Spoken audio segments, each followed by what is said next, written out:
एक नई जिंदगी। Happy birthday twinkle. नींद में सराबोर मेरी आंखें इन्हीं शब्दों के साथ खुली, हाथों में गुलदस्ता और एक प्यारी सी मुस्कान लिए सामने नेहा नीली ड्रेस, काली बिंदी और झुमके पहने खड़ी थी।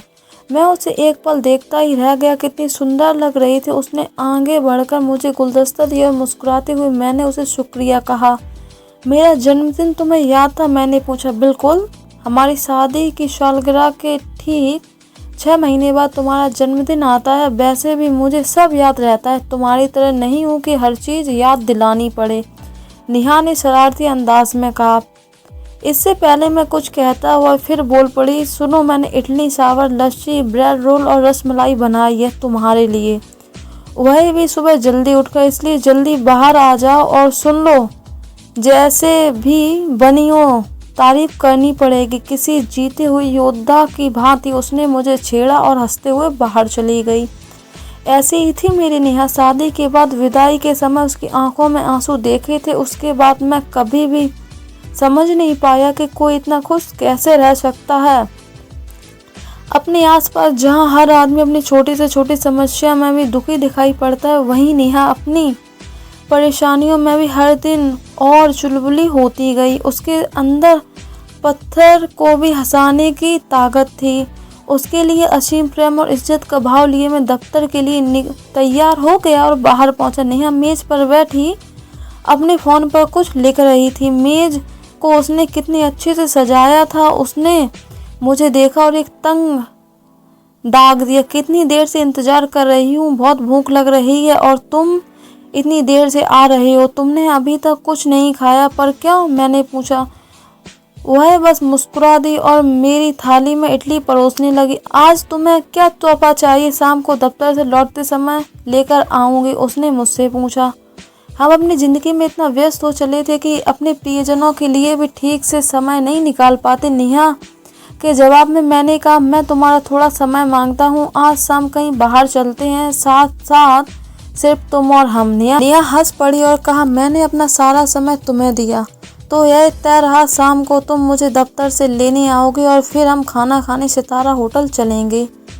नेहा को दफ्तर के छोड़ने के पश्चात जब मैं वहां से जाने लगा तो मैंने देखा नेहा एकटक होकर व्याकुलता से मुझे देख रही थी। मैं कुछ समझ नहीं पा, मानो वह कह रही हो कि रुक जाओ ट्विंकल, मुझे छोड़कर मत जाओ। परंतु मैंने गाड़ी घुमाई और अपने दफ्तर की ओर चल पड़ा। पर काश मैंने उसकी बात मान ली होती। शाम को मैं दफ्तर से निकल ही रहा था कि अचानक अति महत्वपूर्ण काम आ गया, जिसके कारण मुझे दफ्तर में कुछ देर के लिए और रुकना पड़ा। मैंने यह बात नेहा को भी बताई कि मैं उसे लेने नहीं आ पाऊंगा और उसने कहा कि वह खुद ही सितारा होटल पहुंचे। मेरी यह बात सुनने के बाद नेहा कुछ भी नहीं बोली और ना ही संपर्क काटा। उसने बस इतना कहकर अपना फ़ोन रख दिया कि ठीक है, पर इसकी सज़ा तुम्हें मिलेगी। कुछ अंतराल के बाद मैं उस होटल में पहुंचा। नेहा को वहां ना पाकर मैं उसका इंतजार करने लगा। मैंने नेहा से फ़ोन पर कई बार संपर्क स्थापित करने की कोशिश की, परंतु वह बंद था। मैं समझ गया कि यह नेहा की नाराज़गी से उत्पन्न शरारत होगी कि मैं उसे लेने नहीं आया और इसलिए मैं नेहा के दफ्तर चला गया। वहाँ मुझे पता चला कि नेहा 1 घंटे पूर्व भी वहाँ से निकल चुकी थी। मैंने गाड़ी घुमाई और दोबारा होटल की तरफ बढ़ चला। रास्ते में मैं राहगीरों को देखता जा रहा था कि नेहा दिख जाए, पर वह नहीं मिली। मैं कुछ घबरा गया क्योंकि कई बार नेहा मुझसे नाराज़ हुई थी, किंतु वैसा व्यवहार उसने कभी नहीं किया था।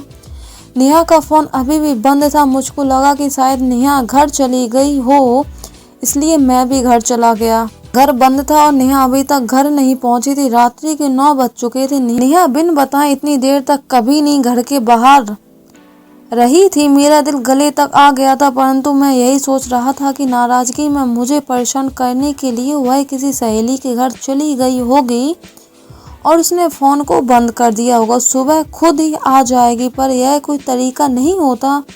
इस बार उसने अच्छा नहीं किया। ऐसा कैसा मजाक कि सामने वाले की जान ही सूख जाए। उस रात मैं खुद भी सो नहीं पाया। हर थोड़ी देर के अंतराल पर मेरी नींद खुल जाती थी। सुबह 7 बजे मेरा फ़ोन बजने लगा। वह फ़ोन नेहा का ही होगा। ऐसा मानकर मैंने फोन उठाया। सामने से आवाज आई, मिस्टर ट्विंकल। डर गया और उस अनजान आवाज के बारे में पूछने लगा। मेरा नाम इंस्पेक्टर देवेंद्र कुमार है। सितारा होटल के पास जंगल वाली सड़क पर हमें नेहा नाम की लड़की बेसुध हालात में मिली है। आपका नंबर उनके फोन से ही मिला है। हम उन्हें नागरिक अस्पताल में ले जा रहे हैं, आप भी जल्द पहुंच जाएंगे। मेरे पैरों तले जमीन खिसक गई। मेरा शरीर इस त्रासदी का भार सह नहीं पाया और सुन्न पड़ गया। मेरा मन शून्य की दशा में चला गया। किसी तरह हिम्मत जुटाते हुए मैं अस्पताल पहुंचा। इंस्पेक्टर साहब, मैं ट्विंकल, नेहा का पति। मैं बोला, तो आप आ गए? ट्विंकल जी, इंस्पेक्टर देवेंद्र कुमार ने जवाब दिया। आपकी पत्नी बहुत भाग्यशाली है कि इतनी सुनसान सड़क पर भी कुछ लकड़हारों ने इन्हें देख लिया और हमें बता दिया, वरना कुछ भी हो सकता था।